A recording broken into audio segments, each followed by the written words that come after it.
So like I said, today I'm going to speak about the rise of the NFT market, which is a topic which is probably one of the hottest topics in the world of art in Q1 and Q2 of 2021. And yeah, having been building Next Museum already since 2018 and even earlier on, being totally obsessed with the kind of intersection of art, technology, and sound. When the NFTs started to become more and more popular and gaining market share, this is something that we at Next have been kind of fully diving into and following. And as a dedicated home for new media art, we also feel that we should be a place for information, for education, and also in a way an opinion leader and giving people all the kind of angles of the story, the trend, the market. So that's what I've tried to do for you today. So if there's any questions, please shout. I have three kind of chapters. First of all, the rise and what it is, and the history, bit of history, then the good, the bad, and the ugly, and then a little kind of vision of the future. So I'm going to start with the rise of the NFT markets. So I think one of the first things I started doing when I was preparing the presentation is kind of looking for some data. Because if you look at the history, you can also look at the numbers, because that's the beauty of technology. And I think, I started looking at Google Trends.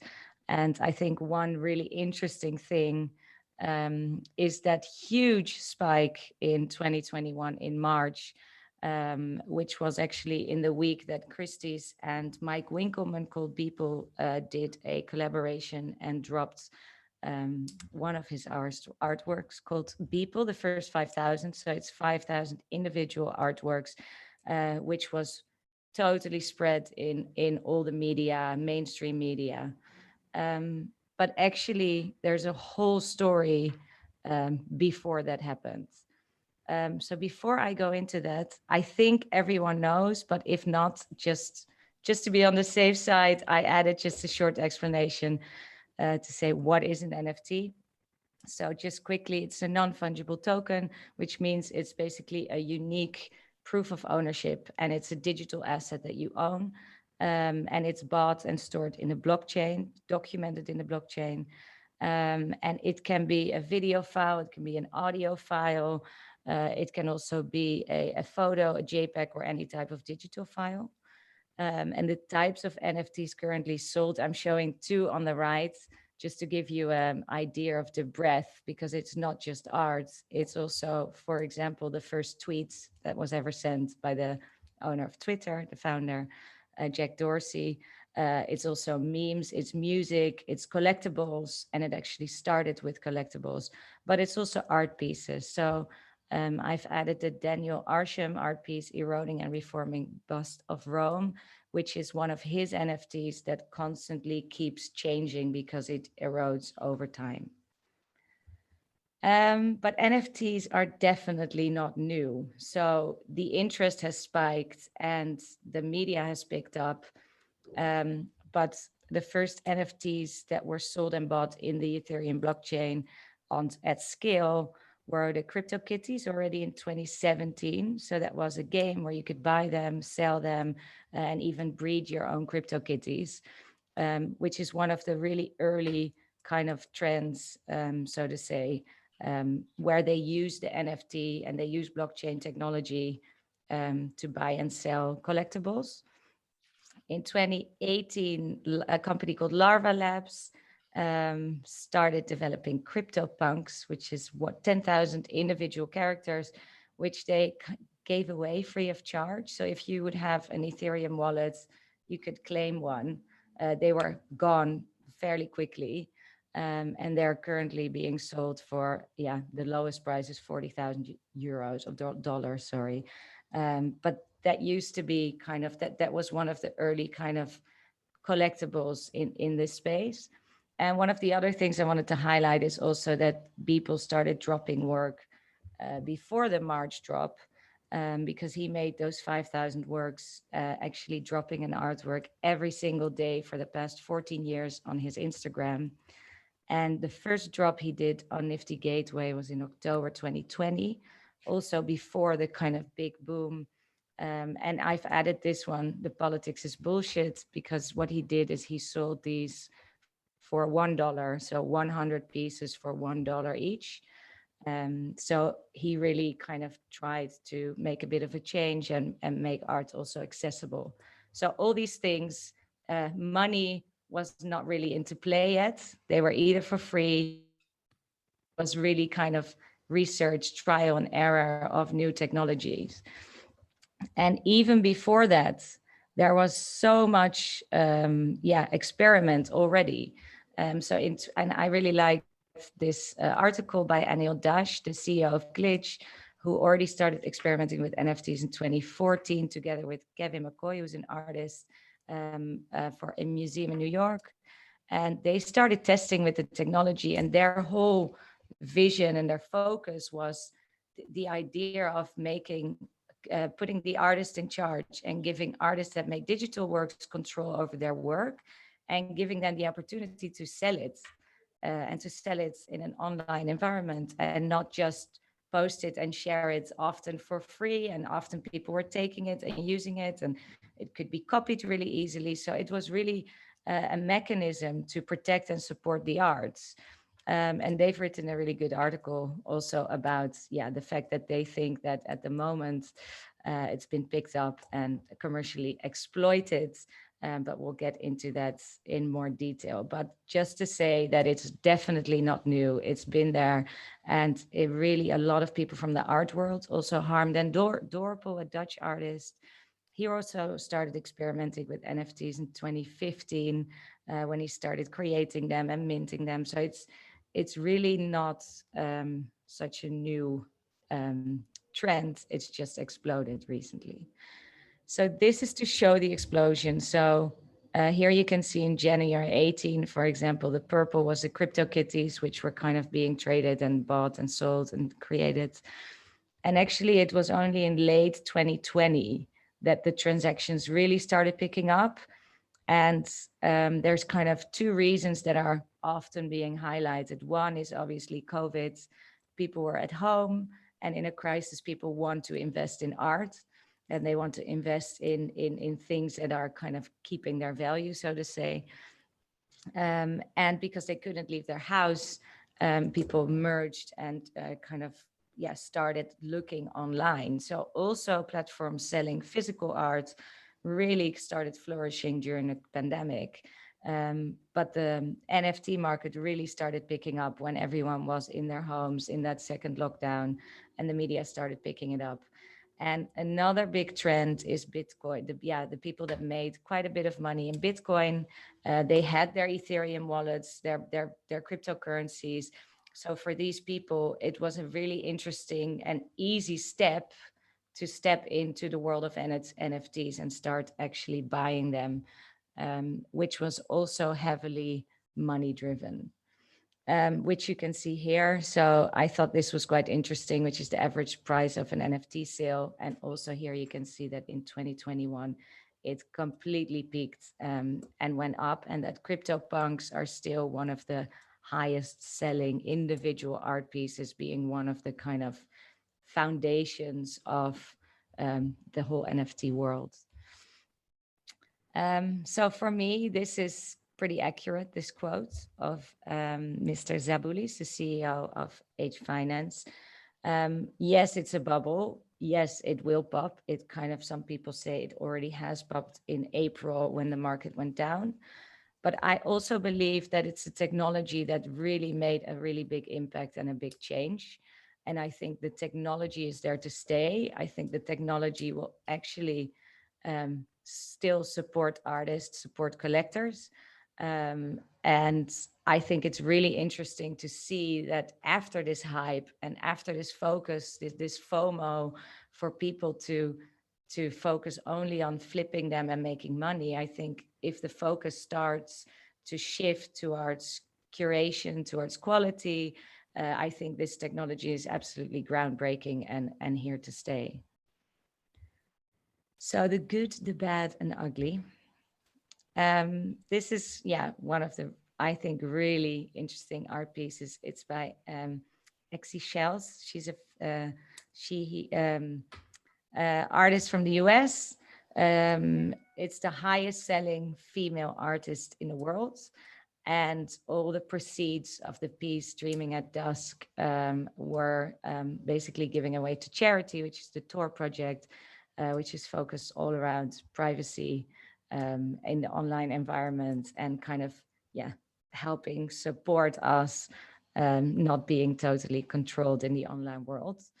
Um, and I think it's very interesting still to see that the highest selling male artists are up in the millions, and the highest selling female artist is on 600,000. But I think her values are there and her values are straight, and she did not expect this at all. She's quite an underground artist, and she's been really picked up now, and she's making more and more incredible pieces. And I think this is an example for me of the, yeah, kind of the excess. So I think I've listed a few benefits for artists because there's a lot of kind of positive and negative talk. Um, but I think, and we also have some artists here in the room, so I'm really curious to hear everyone's opinion after the talk. But I think for starters, it's a way to monetize digital art, which wasn't there before. And I think that in itself is just really groundbreaking, and it really changed the scene for the better. Um, I think it's freedom and control as well. So artists are not necessarily so reliable anymore of big auction houses and big galleries and the big museums that are kind of controlled by a smaller group. And you need to know people to get in. And it's kind of less about who knows who, and who comes from art school and who's in touch with big dogs. Everyone who's an artist who makes incredible work can drop their digital artworks, and it doesn't matter in which country you are, if you're allowed to travel or not, if you've studied art school, yes or no. If you make work, you can start selling it. And I think that puts the control into the hands of the makers and not just in the hands of the kind of smaller traditional elite. I also think what's really interesting is the secondary market value. So this differs per platform, and it's basically flexible in the blockchain contract. But what is really interesting is that every time an art piece is, so if I buy this piece and I then sell it, the maker, the artist, will always keep receiving a part of the revenue of the secondary market sales. So if I sell it for 100,000, he or she will get, for example, 10% of that value. So if you look at some of the pieces by really big artists from the past, you still see sometimes a Van Gogh popping up, or an Banksy's being sold for incredible amounts of money, but the actual makers are not in control anymore, and they also don't receive anything anymore. And here they will always be part of that contract and always receive something in return. And then I think transparency, this is also a topic of debate, because some people obviously create their accounts under pseudonyms. But I do think it's very transparent in the sense that you can see exactly, if you click on the art piece you're interested to buy, you can see when it was first sold, how much, what were the biddings, who bought it in the meantime, when was it sold, what's the average selling price of all the other pieces. You can see the whole track record of the artist. So it's very transparent market, and you can just find everything because everything is logged in those blockchain contracts. And that's for the artist interesting, but also for the buyers. And I think access, so for artists, they have access to a huge group of buyers, and not just the people that were invited for the big auctions, and not just the people that are best friends of gallery owners and always get the scoop. But actually now everyone with a either wallet or even an email address can create accounts on certain platforms and start building their own collections. And so you don't need your network, but you also don't need your millions. You can actually, really start collecting your own digital art collections without needing that kind of, kind of special access that was very much apparent back in the traditional world. And I think also a push for innovation, because there's much more and more work being made, which also accelerates the growth of the software systems and even the hardware. The amount of kind of screens on which you can show those NFTs is just growing exponentially, because people want to kind of not just buy this and see it on their screens, but maybe also create a really nice, sculptural piece with a screen inside on which you can actually show your NFT. So for makers and also for collectors, there's just a huge push in the tech market for software and hardware to improve the making and the showing of digital art. And then when it comes to collectors, I think it's the same. It's also access, where you needed to have a network. Now you can buy. It's transparency, it's control, and it's also a wider horizon, because I'm now exposed to artists from Asia, to artists from maybe developing markets, maybe artists from Iraq or Sudan or Iran, that are not necessarily traveling, and they're not being bought by auction houses or represented by the galleries in the Western world. You can now actually have access to everything, which also shines a different perspective on your world, because you see art coming from different perspectives. So I think yeah, for me, I think it's really, really democratizing in a way. If, and I say if, the platforms are kind of not purely focused on money, and if it's not money driven, but if there's also a strong focus on supporting the arts and the artists. So also some negatives, of course. And I think I had a talk about NFTs here, and someone asked me, but what is art? Because if you look on the screen on the right, there's a meme, the Nyan cat, which was sold on Foundation. And there was, kind of an unreleased track was sold, Ultraviolet by 3Lau. And this is music, this is a meme. And there are burnt Banksies being sold and tweets. And someone asked me, but how do you know what is art? And I think, the only answer is that only time will tell. But what is interesting, I think, is that a lot of disciplines are kind of connecting. It's the music world is kind of diving into the art world.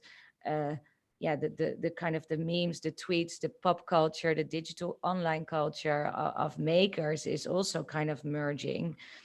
And I think even more than ever, I think the curation is really, really important. And I think that is up to the platforms and also maybe the artists themselves to really give information about the work, the meaning behind the work, maybe even the process of making it.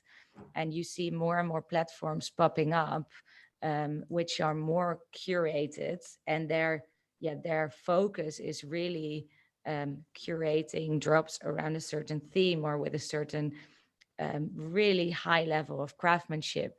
And a platform like Foundation, for example, is at the moment already kind of closed. You need to be accepted to get access to it to be able to buy. So it's really quickly kind of moving into a different direction, where it's less of a Wild West, as someone described it. But there's more kind of niche platforms, more highly curated platforms popping up, because that is also important, because you want to know what you're buying. And a lot of people don't necessarily know yet how skilled the maker actually is, because you don't meet them, you don't hear the background. It's new for a lot of people. So I think the curation is very, very important. But the risk is that we kind of move back into that traditional world that's highly controlled, So this is a very important and interesting kind of ongoing field, so to say, of powers. And the other thing, I think, yeah, money. As you can see, it's, if you look on Twitter, the conversations on Twitter are all about the amount that people paid for a certain NFT. And it's not that back in the day, if a work was sold at an auction, that the artist would run outside and scream really loudly, my art piece was sold for 500,000 euros or dollars. But that's actually what's happening now on social media. So it's a really strange shift of this kind of constant exposure and constant focus on the value, um, which I think makes that hype and that FOMO even worse, because every artist sees those numbers, and buyers see numbers, and people kind of become so focused on the monetary value that the quality of the work gets lost. And I think for us as a space for new media art, as an institution, it's our role to also shine a light on quality of curation, on depth, on meaning, on what has the artist is made, what is the educational value. And I think that for me at the moment, that is still lacking in a lot of platforms. And I think it's very important that that shift moves back to quality, and depth, and the maker, and the, yeah, and really the story that artists are trying to tell you. Merel, Yeah. I'm not stopping you. No. I just wanted to interrupt very briefly to mention to the next chairman, who's coming on at 3:20, John Weinel, that you will be going on a bit longer. You will be eating into the tea break because you had to start late. I just wanted that to everybody to know that was happening. All so right. please continue, Merel. I'll keep it short. No, you're doing well. Thank you. Okay. So I wanted to highlight two kind of really interesting responses from artists that we've worked with at Next. One collective is called Kijken from the UK, and what they developed was a game called Wisdoms for Love. And they developed a whole series of NFTs, and they came with a physical, actual contracts. So these, as you played along in the game, you would receive these works all for free, but all they want is you to read and sign the contracts, which is based on ethics. So in that contract, it says that thou shall not sell this work, thou shall not focus on market value, they shall appreciate the work, learn from the work, share the work. So it's very much a whole ethical contract of literally 5 pages that they wrote.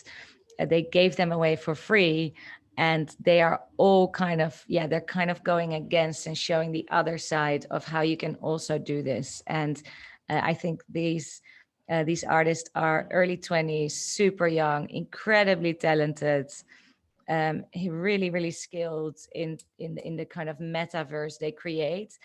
And their focus is all about moving away from kind of the monetary value and the culture of flipping to the culture of appreciating and learning, and owning and keeping and nurturing this. So that's really beautiful. And the other one is Harm van den Dorpel, which is a Dutch artist who recently had an exhibition which was called Mutant Garden.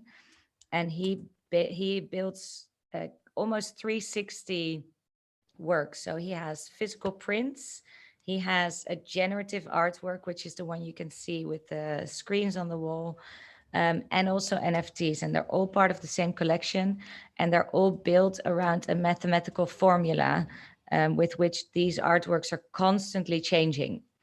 And these NFTs, you buy them on the left, bottom left, you can see them, and they change over time, they mutate.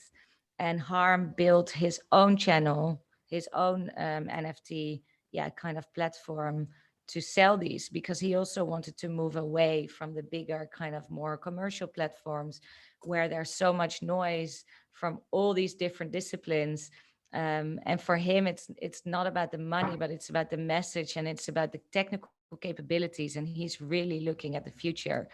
And what happens when you buy an NFT that looks like this now? you can see in the blockchain contract every time it mutates.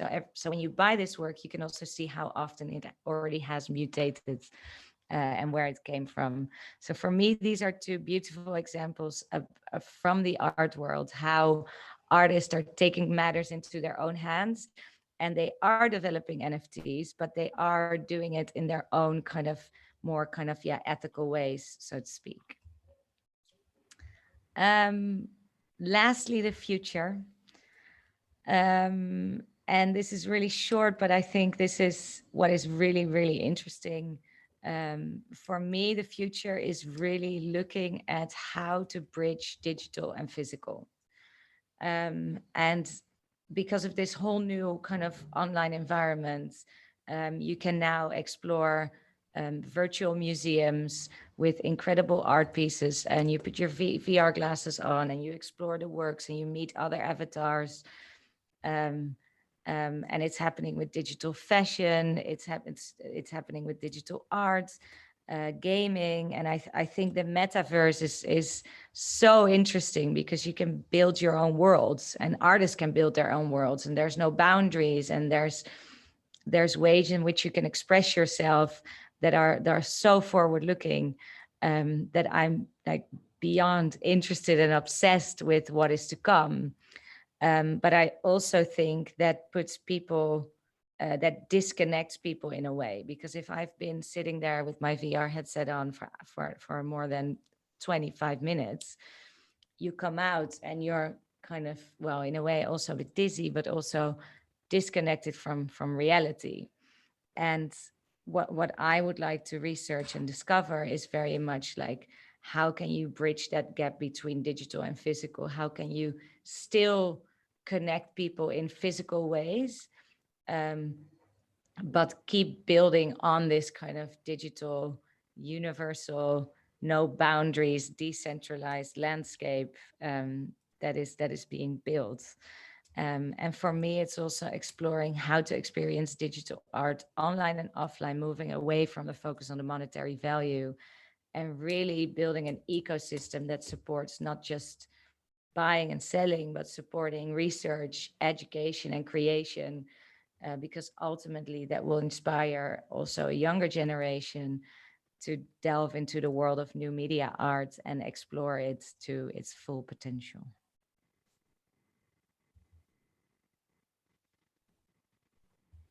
Thank you very much, Merel, for that brilliant exposition of a very complex